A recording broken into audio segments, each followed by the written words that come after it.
Bonjour ou bonsoir à tous.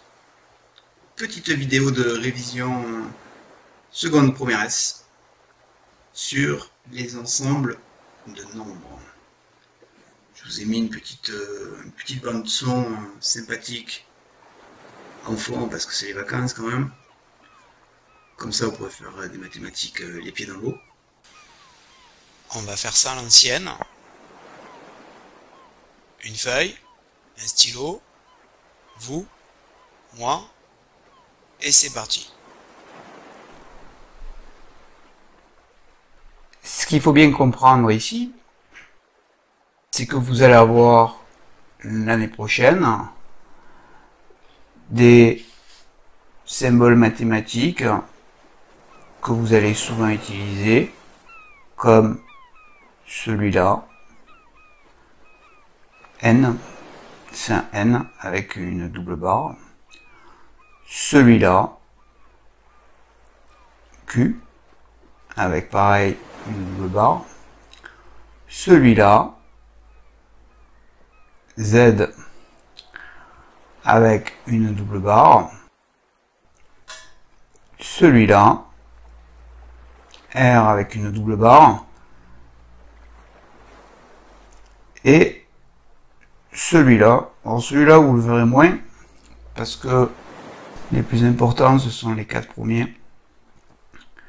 Mais ça peut arriver de l'avoir, hein, donc autant le faire puisque je fais les autres. Et donc ces symboles-là, avant ils étaient bien étudiés en seconde. Maintenant on les fait plus en seconde. Mais le problème c'est qu'en première on les utilise. Et du coup, dans la tête de beaucoup d'élèves, ces symboles-là, ça représente des choses, ils le savent, ils savent à peu près ce que c'est. Mais c'est important en fait en première S que les mots que vous utilisez et les symboles que vous utilisez soient très très clairs pour vous. Il faut être rigoureux, et pour être rigoureux, il faut savoir vraiment exactement de quoi on parle.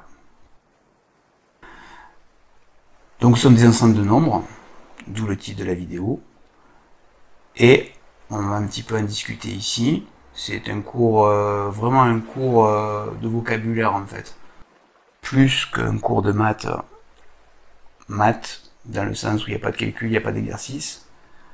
C'est simplement du vocabulaire, mais c'est un vocabulaire qui est important et qu'il faut absolument que vous maîtrisiez bien si vous voulez maîtriser les mathématiques de première et de terminale.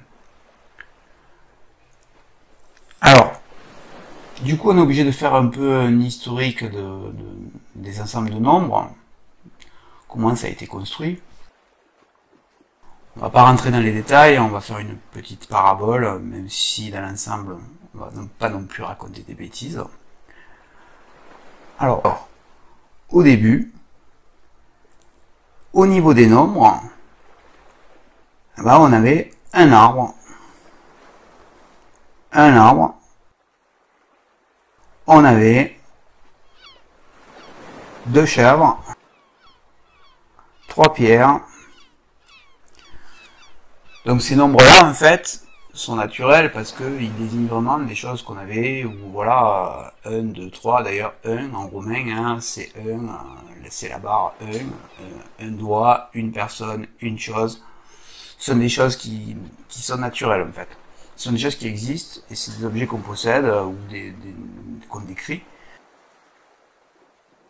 Et donc ces nombres-là s'appellent les entiers naturels. Et donc ça fait un ensemble qu'on appelle grand N pour entier naturel, N pour naturel.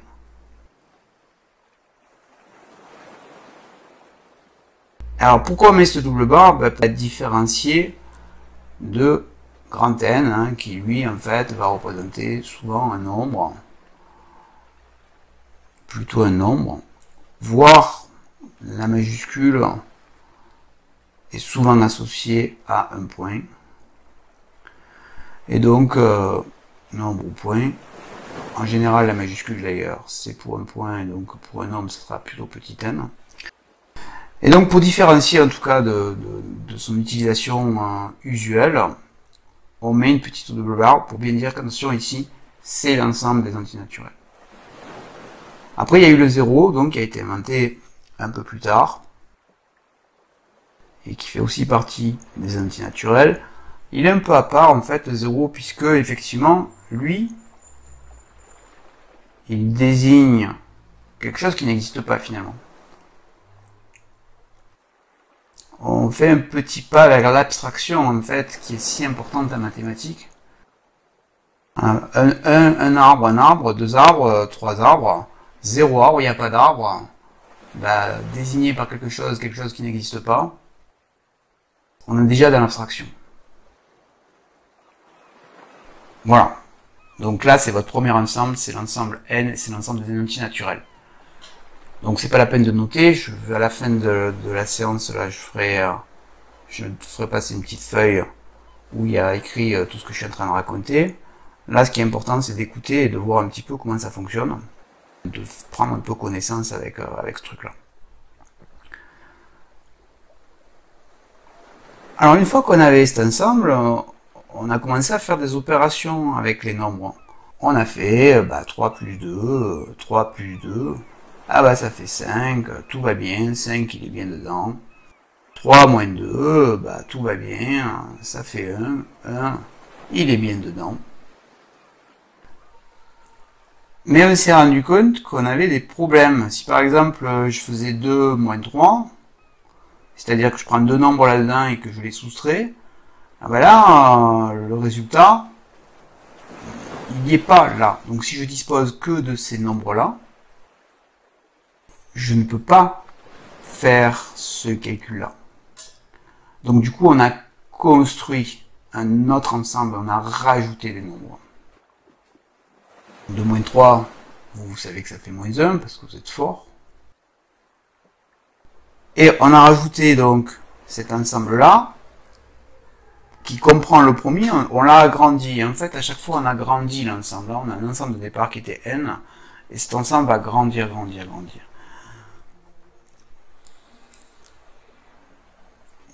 Et cet ensemble-là, on va l'appeler Z, qui vient de l'allemand Zahlen, qui veut dire nombre.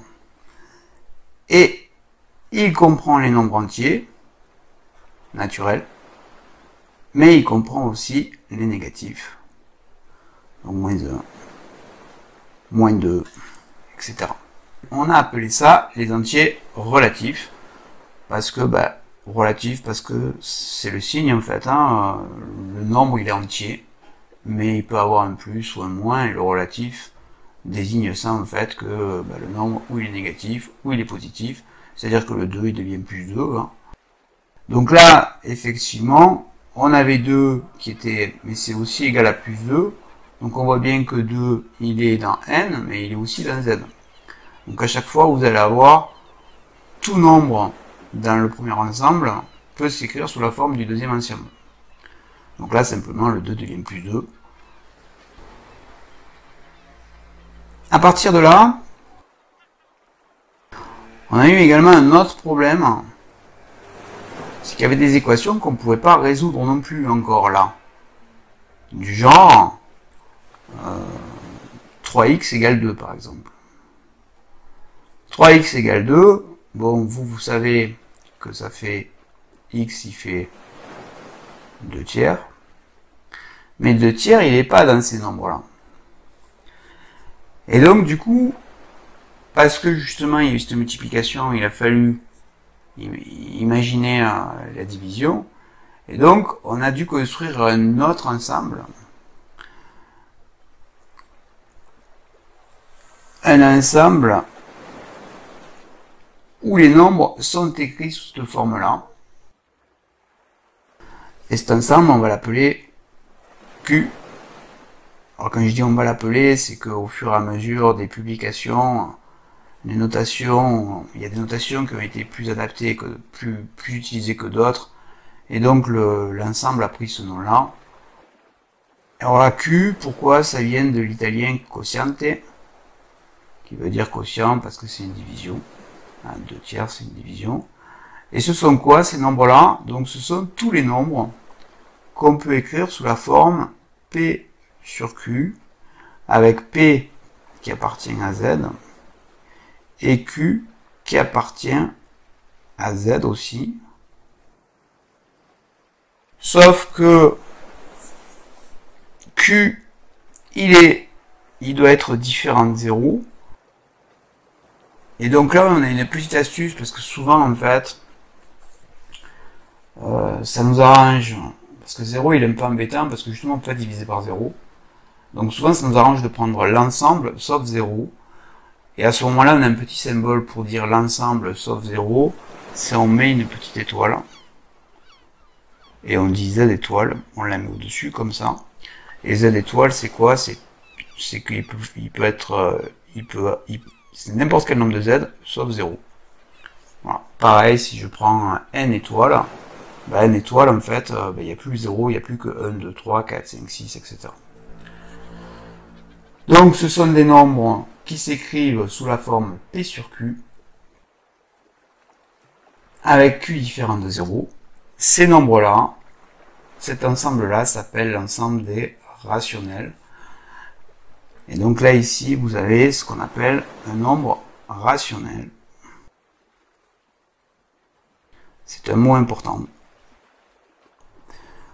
Remarquons que ici, tous les nombres qu'il y avait là, on peut les écrire comme ça, parce que 2, c'est aussi égal à 2 sur 1. Donc le nombre entier, c'est aussi un nombre rationnel. Et on en est là. Alors parmi ces nombres rationnels, il y en a qui vont tomber juste entre guillemets, c'est-à-dire que la partie décimale va s'arrêter.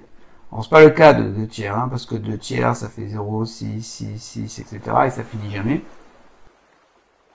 Si j'avais eu par exemple de x égale 3, eh bien x, il aurait fait 3 sur 2, et ça fait 1,5. Et donc c'est une particularité, parce que là effectivement la partie décimale s'arrête. Et donc en fait entre z et q, on a mis ces nombres-là qui ont une particularité. Donc ici vous avez en fait un ensemble au là, qui s'appelle des... Ce sont les décimaux, c'est-à-dire des nombres avec une partie décimale qui se termine. Par exemple, je peux avoir 3,5, 2,3, moins 5,23.